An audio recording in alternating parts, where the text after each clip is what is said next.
Hallelujah. एक नए विषय पे आज मैं आपको बताने पे हूँ। वो नया विषय यह है कि परमेश्वर हमसे कितना प्रेम करता है, वो कितना है ना, वो कितना दयालु है और वो अपने लोगों से है ना कितना प्रेम करता है। सबसे पहले पिता की बात करते हैं। पिता ने अपने इकलौते पुत्र को हमारे लिए दे दिया। मतलब हमारे लिए पिता ने अपने इकलौते पुत्र को मरने के लिए दे दिया, है ना, कि जो कोई उस पर विश्वास करे वो अनंत जीवन पाए। ये क्या है? ये पिता का प्रेम है कि उसने हमें बचाने के लिए, हमारे गुनाहों के लिए उसने अपने इकलौते पुत्र को दे डाला। दूसरा, यीशु मसीह ने हमें बचाने के लिए अपने शरीर को दे डाला। उसने अपने शरीर का हर एक कतरा बहा दिया। किसे बचाने के लिए? हमें बचाने के लिए, है ना। हम जो गुनाह करते थे, हम जो पाप करते थे, हम जो अपराध करते थे, यीशु मसीह ने उन पाप, उन अपराध, उन गुनाहों के लिए अपने शरीर को दे डाला कि जब ये मुझ पे विश्वास करेंगे, मेरे ये बहते हुए लहू पे विश्वास करेंगे, तो इनके पाप क्षमा हो जाएंगे, इनके गुनाह क्षमा हो जाएंगे। तीसरा, पवित्र आत्मा भी हमारे लिए बलिदान करता है। आज मैं आपको बताता हूँ पवित्र आत्मा ने क्या बलिदान किया। पवित्र आत्मा मतलब परमेश्वर का आत्मा जो स्वर्ग में रहता था, वो पवित्र आत्मा स्वर्ग छोड़कर हमारे साथ रहता है। वो हमारी अगुवाई करता है। वो हमें बात में हमें ये बताता है कि यीशु मसीह ने ये कहा था, ये बातें गलत है, ये बातें परमेश्वर को पसंद नहीं है। ये सब कौन बताता है? पवित्र आत्मा बताता है। पवित्र आत्मा ने भी अपना बलिदान दिखाया कि उसने स्वर्ग को छोड़ के हमारे साथ रहता है, हमारे भीतर रहता है, हमारी अगुवाई करता है। बुरा क्या है, अच्छा क्या है, ये बताता है। यीशु मसीह की बातें सिखलाता है, प्रार्थना करना सिखलाता है। हम जब पाप को कर लेते हैं तो हमें गिल्टी फील कराता है। कौन? पवित्र आत्मा। सोचिए, पिता ने अपना बलिदान किया यीशु को देके, यीशु ने अपने शरीर का बलिदान किया हमारे लिए। पवित्र आत्मा भी हमारे लिए स्वर्ग छोड़ के हमारे साथ है। तो इस बातों को याद रखिए, है ना।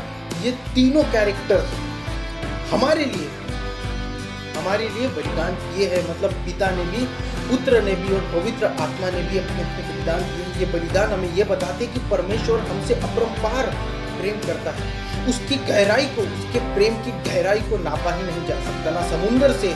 अगर हम समुद्र से उसके प्रेम को नापते हैं तो ये हमारी मूर्खता है, नहीं नापा जा सकता। वो बहुत हमसे प्रेम करता है। तो सीधे अक्षरों में परमेश्वर का प्रेम हम नहीं गिन सकते, ना समुद्र की गहराइयों में और ना ही आसमान की ऊंचाइयों में हम परमेश्वर का प्रेम नहीं गिन सकते, क्योंकि वो इससे भी बढ़ के हमसे प्रेम करता है।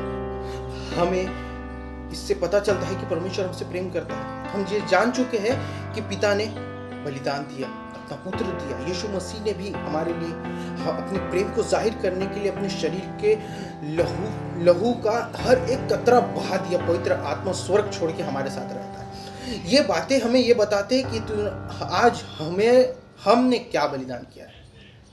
हमने नशा छोड़ा है कि नहीं छोड़ा, है ना। अगर जो चीजें परमेश्वर को पसंद नहीं है, क्या हमने वो बातें छोड़ी है या नहीं छोड़ी है? ये बातें देखना बहुत जरूरी है, बहुत इंपॉर्टेंट है। क्या हम हमारे जीवन में बलिदान कर रहे हैं परमेश्वर के लिए? जो चीजें परमेश्वर को पसंद नहीं है उस चीजों को छोड़ रहे हैं। चुगली करना, झूठ बोलना, शराब पीना, है ना, और ऐसी बहुत गंदी आदतें, व्यभिचार छोड़ रहे हैं। क्या हम ये बातें छोड़ रहे हैं? अगर हम ये सब बातें नहीं छोड़ रहे हैं तो हम परमेश्वर के लिए कोई बलिदान नहीं कर रहे हैं। हम हमारा वैसा ही जीवन जी रहे हैं जैसे हम बिना यीशु मसीह को जाने जी रहे थे। इस बातों को याद रखिए। मूर्ति पूजा आज भी एक विश्वासी अगर करता है तो उसने बलिदान नहीं किया, वो परमेश्वर को जाना ही नहीं है, परमेश्वर के पास गया ही नहीं है, उसने परमेश्वर के प्रेम को पहचाना ही नहीं है, और परमेश्वर कैसा दिखता है ये भी उसने नहीं पहचाना। इसलिए वो आज मूर्ति की पूजा करता है। इस बातों को याद रखिए, एक विश्वासी का मूर्ति पूजा करना गलत है। इस बातों को भी याद रखिए, परमेश्वर ने हमारे लिए जब बलिदान किया है तो हमारा ये फर्ज बनता है कि हम उसके लिए बलिदान करें। जो चीजें परमेश्वर को पसंद नहीं है, अगर हम उस चीजों को करते हैं तो हमने परमेश्वर के प्रेम को नहीं चखा है, यीशु मसीह को नहीं जाना है, और ना ही पवित्र आत्मा हमारे साथ रहेगा। अगर आप वो काम कर रहे हो जो परमेश्वर को पसंद नहीं है, तो आपने परमेश्वर के प्रेम को नहीं जाना है, परमेश्वर के बताए हुए मार्ग में आप नहीं चल रहे हो, है ना, और पवित्र आत्मा आपके साथ नहीं। यही बात मैं आपको बताना चाहता हूँ। इसलिए हमें भी, जैसे पिता ने बलिदान किया हमारे लिए। यीशु मसीह ने अपने शरीर के लहू के हर एक कतरे को बहा दिया हमारे लिए। पवित्र आत्मा स्वर्ग छोड़ के हमारे साथ रहता है। वैसे ही हमें भी हमारे जीवन में बहुत सारी चीजें बदलनी होंगी जो हमें परमेश्वर को, जो हमारे पिता परमेश्वर को पसंद है। इस वीडियो के माध्यम से मैं आपको यही बताना चाहूंगा कि बदलिए अपने जीवन को परमेश्वर को, अपने हृदय को बदलिए और उसके कामों को करिए। वचन प्रचार करना, लोगों को यीशु मसीह के बारे में बताना, उसके बलिदान के बारे में बताना। प्रभु आपको बहुत आशीष दे। आमीन।